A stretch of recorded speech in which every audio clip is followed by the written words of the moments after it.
The skies above Viralia were burning. Flames curled through the clouds like angry spirits, and the once blue sky had turned a dark red, filled with the smoke of dying cities. The people of Viralia, tall, soft-skinned, and peaceful, ran through. The streets in fear, their voices lost in the sound of distant explosions. For hundreds of years, the Virelians had lived in peace, guided by science, beauty, and harmony. They had never built weapons for war. They had never thought they would need them. But today, that mistake was costing them everything. The attackers came without warning. No name, no message. Just ships shaped like black blades that cut through the sky and dropped fire on every city. They passed. The Virelian High Council had tried to speak to the invaders. They sent messages, begged for talks, offered peace, even surrender. But nothing came back. Just more fire. More destruction. In the grand hall, deep underground, the council gathered, their robes dusty, their faces pale with fear. Supreme Speaker Vorn looked at the others, his voice shaking. "We have sent calls for help to every star nation in the known galaxy. No one is coming." "They are afraid," said Elder Jissa. "They know who is attacking us. They do not want to anger them." "They are leaving us to die," another said. Silence followed, a heavy silence, broken only by the soft rumble above as the invaders leveled another tower. Then someone said it. "We must contact Earth."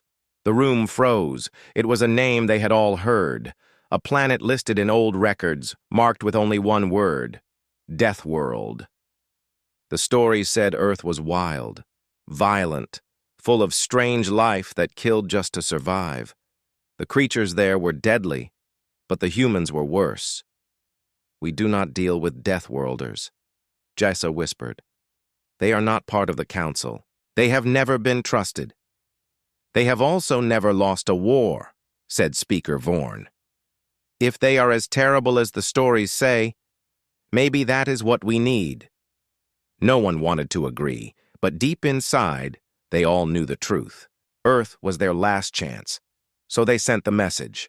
The signal flew across space, past systems, past council channels, into the dark corners where Earth was said to be. A simple message, no politics, no long speeches, just raw, honest begging, to the people of Earth. "We are Viralia. We are under attack.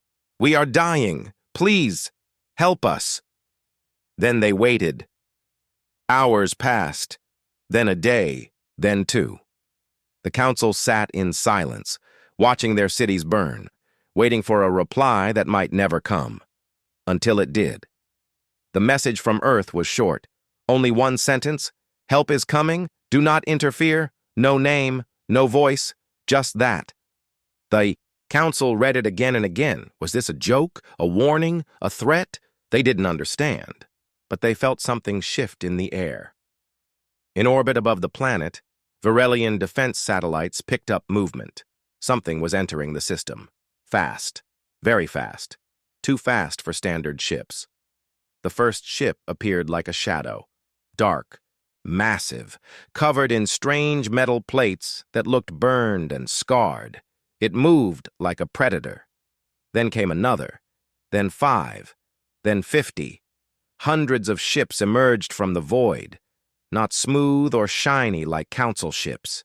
These ships were ugly, sharp, covered in weapons. Some of them still had the skeletons of old enemies stuck to their hulls. The Virelians stared in silence. They had asked for help, and help had arrived. But it didn't look like help. It looked like death. One of the smaller Virelian ships tried to send a greeting. The humans didn't reply. The ship tried again. Still, nothing. Then the human ships moved. Without a word, they split into 3 groups and rushed toward the attacking enemy fleet.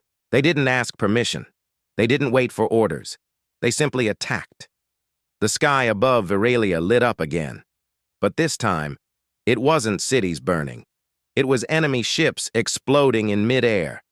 Human warships cut through the attackers like blades through paper. Their weapons were not just powerful, they were terrifying. Lasers, missiles, kinetic rounds that tore through shields and hulls with ease. The enemy tried to fight back, but it was no use. They had never seen war like this. From one of the human ships, a strange object dropped toward the planet. Virelian. Sensors tried to scan it, but the object jammed their systems. It landed with a quake outside a ruined city, and then, from the dust, humans walked. Not in shiny armor, not in banners of peace. They wore dark suits that looked melted to their skin. Their helmets had red lights for eyes. They didn't speak. They just moved, like shadows with a purpose. They didn't rescue people. They didn't wait for thanks. They hunted. In the council hall, the leaders watched the screens, unable to speak. "What have we called?" someone whispered. No one answered, because, deep in their hearts, they all felt it now. They had begged for help, and what came was something far worse for their enemies. A fleet from hell. The skies of Veralia had turned quiet, but it was not peace. Enemy ships no longer roared above the cities. Instead, their wreckage fell like dead birds from the clouds, smashing into ruins already burned by war. The Verelians did not cheer. They did not celebrate. They only watched in silence as smoke rose and black metal giants walked across their lands. The humans had arrived. At first, the council believed they would send a message, introduce themselves, maybe request a meeting. But days passed, and the humans said nothing. Their ships hovered silently in orbit, and their ground forces moved like shadows, ignoring Verelian soldiers and civilians alike. It was as if they were not rescuers, but hunters who had entered a kill zone. One Verelian drone team tried to approach a human landing site, hoping to film what they were doing. The drone vanished from the sky in seconds, melted by an invisible beam. No warning, no threat, just action. The message was clear. Stay out of the way. Council Speaker Vorn stood in the observation room, looking at the giant screen that showed one of the cities. Human soldiers were moving through rubble, using strange scanning tools, not to help survivors, but to track something else. "They're not here for us," Vorn said quietly. "They're following the enemy." Elder Jessa nodded. "The ones who attacked us are now being hunted by something far worse than they expected." In the outer districts, small groups of Verelian survivors watched the human soldiers pass. They were unlike anything the Verelians had seen. Not machines, but not entirely normal either. Their armor was full of scars, dents, and blood-stained, marks that didn't seem cleaned on purpose. Some wore symbols painted by hand, rough and angry, skulls, fire, animals with too many teeth. One Verelian child tried to approach a human soldier, offering a flower. The human stopped. Slowly, he knelt, took the flower in silence, and gently placed it into a small pouch on his chest. Then he stood and walked away without a word. No one knew what that meant, but it didn't feel like cruelty. It felt like something else, like the soldier had accepted a message and understood it. Across the planet, human war machines began landing. Not just soldiers, but tanks that crawled like insects and flying drones shaped like wings from nightmares. One machine walked on 4 legs, each step making the ground shake. It had no visible weapons. It didn't need them. Its presence was the weapon. The invaders who had once destroyed Verelia's cities were now running. Their ships lifted from the ground, trying to escape. But it was too late. The human fleet had sealed the skies. One by one, the attackers were shot down, their engines ripped apart mid-flight. Others tried to hide in mountains or underground bunkers, but human squads followed. They didn't use the usual council tactics. No speeches, no arrests, no mercy. They hunted until nothing was left. Then came the strangest moment of all. From the largest human ship, a new figure emerged. Not dressed like a soldier, no armor, just a dark coat with a high collar, and eyes that looked like they had seen too many wars. This person walked into the council hall without asking permission. The guards didn't stop him. They simply stepped aside, frozen by something they didn't understand. "I'm Commander Hale," the man said, voice flat, calm, and deadly. "You asked for help. It's done." The council stared at him, unsure how to respond. Jissa stood and bowed her head slightly. "We thank you, Commander. We didn't expect such power." Hale didn't blink. "You didn't understand what you were asking for. Most don't. But when you beg Deathworlders for help, you don't get peace talks. You get extinction." Vorn stepped forward. "Who were the ones that attacked us?" Hale looked at him, then slowly pulled a small data device from his coat. He placed it on the council table. "You don't need to worry about them anymore. Their fleet is gone. Their homeworld is ash. We don't leave roots." The council fell into silence. Was this protection? Or was it a warning? Hale turned to leave but stopped near the exit. He looked back once. "Next time, choose peace before war begins. Because if you call Earth again, it might not be a rescue team we send." Then he walked out, boots echoing through the marble floor like thunder. Outside the hall, the sky began to clear. The human ships slowly rose, returning to orbit. Their work was done, but the Virelians knew something had changed. They had been saved, but not by heroes, not by diplomats, not by friends. They had been saved by monsters of war. And now the galaxy would never forget what happened when the Deathworlders answered a cry for help.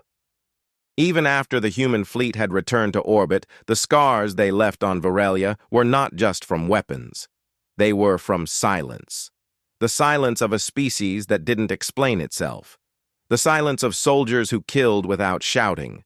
The silence of ships that came and went like ghosts. It was more terrifying than the war. The council chambers were filled with arguments. Some believed Earth was a threat now. Others thought humanity had saved them, and they should be honored. But no one could ignore the fear. The humans didn't ask for anything. No reward, no land, no treaty. They simply destroyed the enemy and vanished. One council member said softly, "They didn't come to negotiate. They came because someone hurt something they cared about." And that was the question everyone was now afraid to ask. What would happen if the humans did care about something? Or worse, someone. Back in orbit, Commander Hale stood inside the warship Nox Bellator. He stared at a wall of screens, each showing different parts of Virelia. His soldiers were already returning to their cryopods. His voice came low and tired. "Mission complete. No survivors from the enemy fleet. Ground threats eliminated." A young officer beside him, Lieutenant Ray, looked nervous. "Sir, they didn't even see half of what we brought." Hale didn't respond immediately. His eyes stayed on the screen. One showed a Virelian child standing in front of a burned house, holding the same flower that had once been handed to a human soldier. "We don't show them everything," Hale said at last, "because if they knew what Earth truly keeps in the dark, they'd never sleep again." Elsewhere on the ship, deep inside a sealed level, were rooms not listed in any files. These were not standard military quarters. They were cages, made not for animals, but for things too dangerous to be called human anymore. Former soldiers from Earth's darkest wars. Men and women who had survived too long, seen too much, and been changed by what they had done. One of them sat calmly in the dark, sharpening a blade made from bone. Her name was only listed as Unit 42. No rank, no birth date, just a single record. Unleash only when the war must end in one day. And Earth hadn't needed her yet. But the warning lights on her door flickered for a second, as if someone above was considering it. Back on Virelia, in the ruins of a mountain base, a hidden chamber opened. The enemy had tried to destroy everything when they lost. But one signal had escaped. It pulsed quietly into the void, sending a single message. Human intervention confirmed. Request reinforcement. Far away in another corner of the galaxy, something old woke up, something cold. In a system long forgotten by the Council, black ships began to move. No light came from them, no heat, no signals. They simply came alive, like sleeping beasts, sensing blood in the water. A voice in the dark whispered to no one, "So, the Deathworlders still breathe. It's time we remembered why we buried them once before." Back on Nox Bellator, Hale looked up suddenly. Lieutenant Ray noticed. "Sir?" He shook his head. "Something just changed. Tell command. We may need the Second Fleet on standby." "The whole Second Fleet?" Ray asked, wide-eyed. "But that's for major extinction-level events." "Exactly," Hale replied. "Because someone just made a mistake. They answered our fire with darkness. Let's see how long they can hold it." The war hadn't ended. Viralia was only the beginning. Earth had shown its teeth, but not its full bite. Now the galaxy would learn the truth. When humans go to war, they don't stop because the enemy surrenders.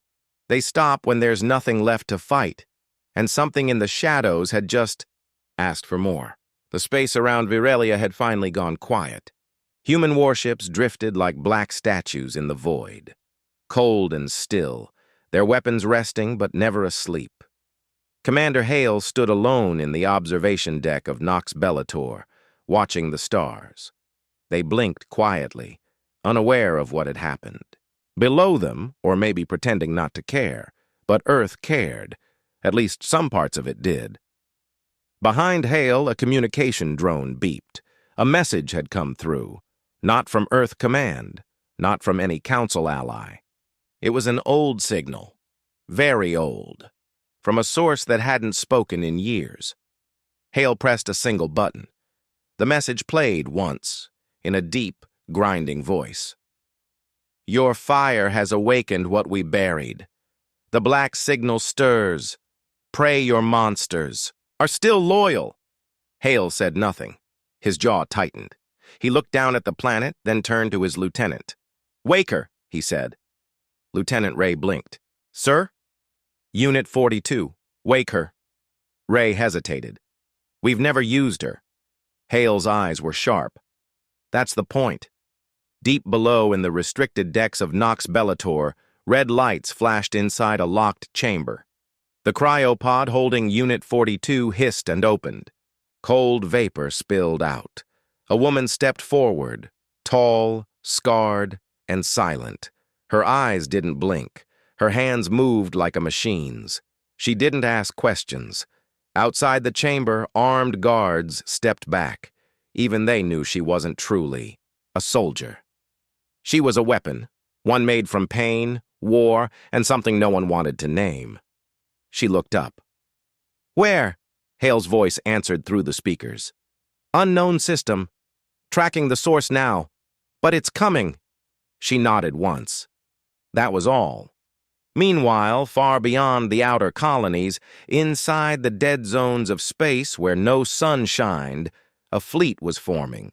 Ships made from dark matter, shaped like blades and claws. They weren't alive in the way humans understood. They were older than history, forgotten by the stars, and they hated Earth. Inside one of the black ships, a being known only as the Hollow Mind watched human battle recordings. It showed the destruction of the invaders on Viralia. It showed Earth's ships tearing apart enemies like paper. The Hollow Mind did not blink. It did not breathe, but it remembered. A voice echoed inside the ship, low and ancient. "The Deathworlders rise again. Let them. This time, we end the cycle." Back at the Galactic Council, fear had spread like poison. News of the human fleet's silence scared the leaders more than any words. Not even during the War of Silence had Earth sent so many ships and said so little. One council member, old and wise, whispered to her aide, "They only come like this when they believe the whole galaxy is at risk, or when they believe the threat is personal." The aide asked, "Do you think they'll come back?" She nodded. "Not just come back. They'll bring what they've kept hidden, the ones they never wanted us to see. On Earth, deep beneath the ice fields of Antarctica, a bunker opened. Inside was a vault, sealed for 2 centuries. Lights flickered on. A man in a silver coat stepped forward. His eyes were pitch black. He looked at the vault wall, then smiled. "Looks like we're needed again," a machine voice replied from above. "Confirm activation, Earth's Omega Protocol." "Confirmed," the man said. "Bring the Blackguard online." All across Earth's hidden bases, on Mars, Titan, and moons unnamed, beacons lit up. Quiet, cold places where soldiers slept for centuries began to hum with life.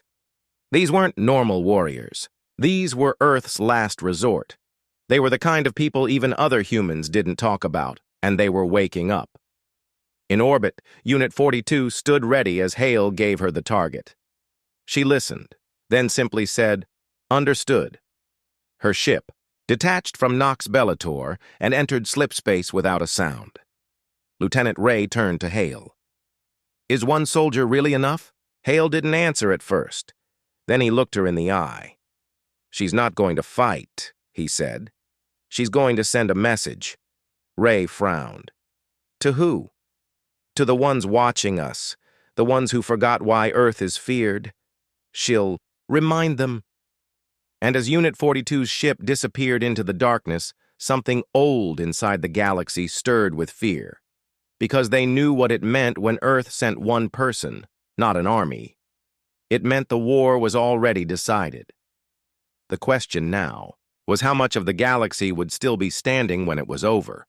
Unit 42 stepped into the ruined station alone. The lights flickered. Blood floated in the air. No sound but the soft hum of failing machines. Whatever had attacked this place didn't care about survival. It only cared about fear. She moved quietly, her boots not even making a sound on the metal floor. Behind her, a camera clicked on. Someone was watching.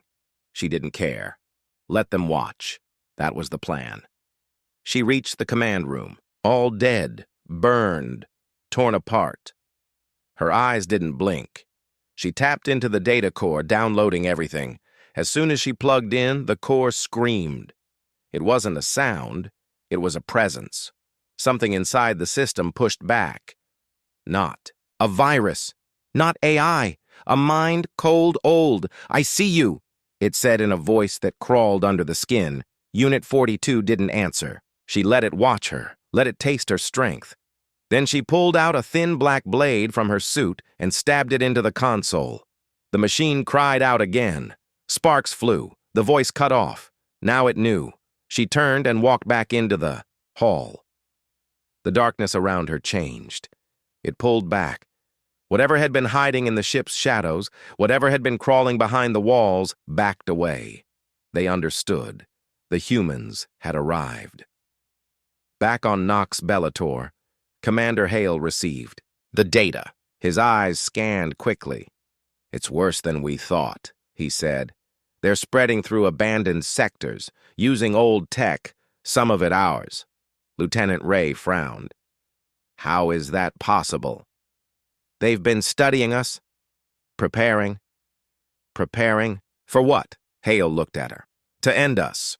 On Earth, the Omega Protocol continued. Entire fleets that had never been shown to the public now moved into position, ships made of shadow and steel, carriers that could warp without gates, drones that could fight without pilots.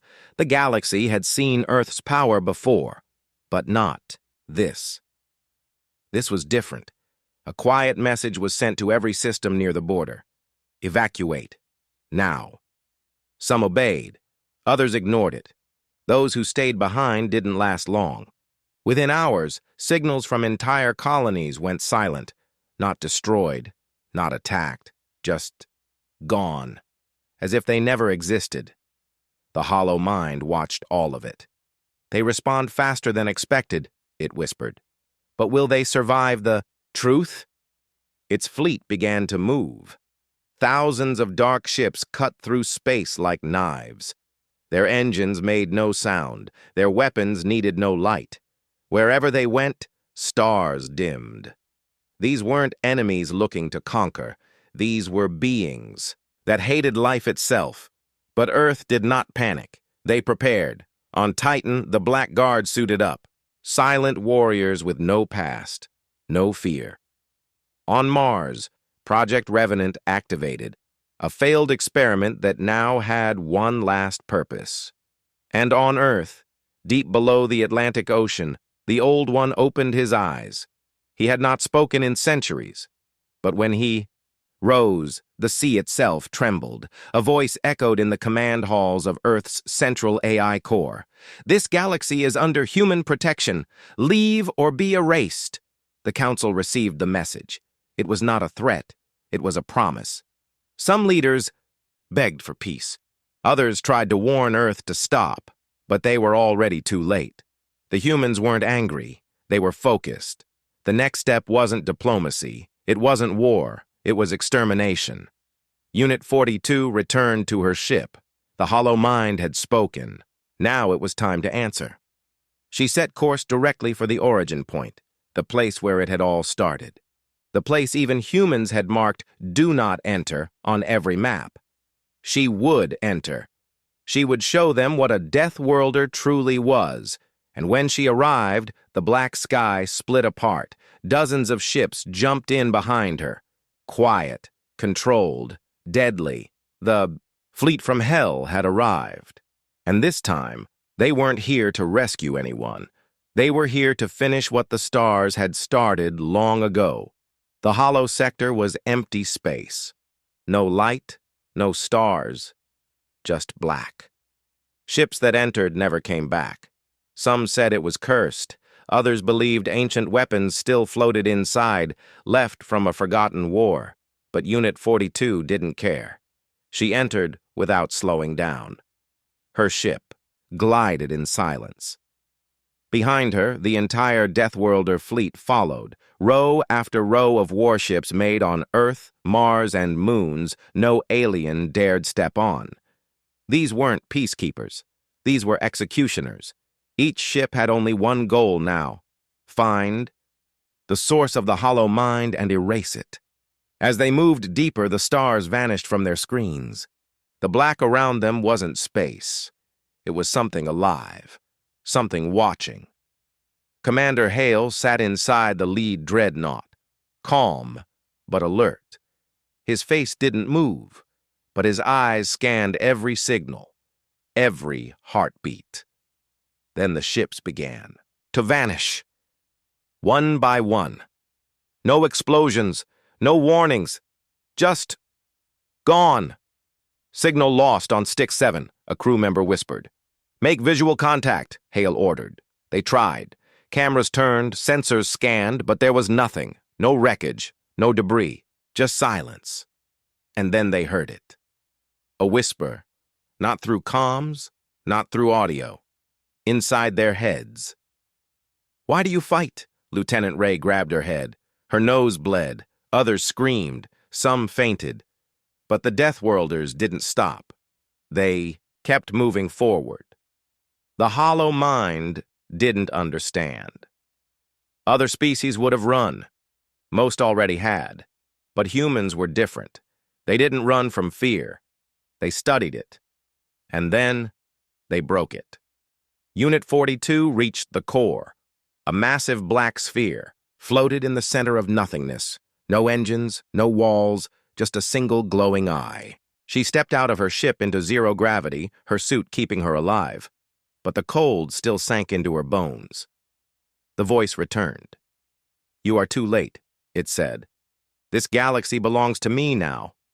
Unit 42 smiled, just a little. "We're never too late. We're human." She opened her palm.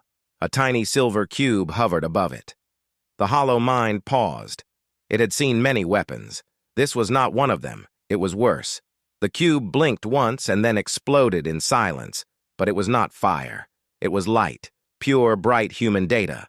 Memories, feelings, pain, love, rage, all unleashed at once. Billions of minds flooded the hollow core. It tried to fight back, tried to scream, but the more it fought, the more it was pulled in.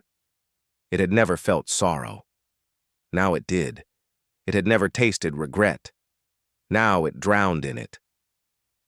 Back on the Deathworlder ships, the crew felt the wave pass through them. Not heat, not force, just relief. The hollow mind screamed one last time, not in power, but in fear. Then the black sphere cracked and shattered. The stars returned. Light rushed back into the hollow sector. The missing ships reappeared, still intact.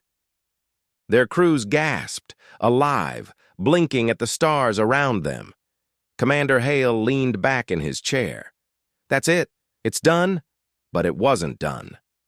The destruction of the hollow mind triggered a chain reaction across the galaxy. Systems, infected by its darkness, suddenly failed. Machines stopped working. Old AI collapsed. Hidden empires that had served the mind for centuries burned in silence.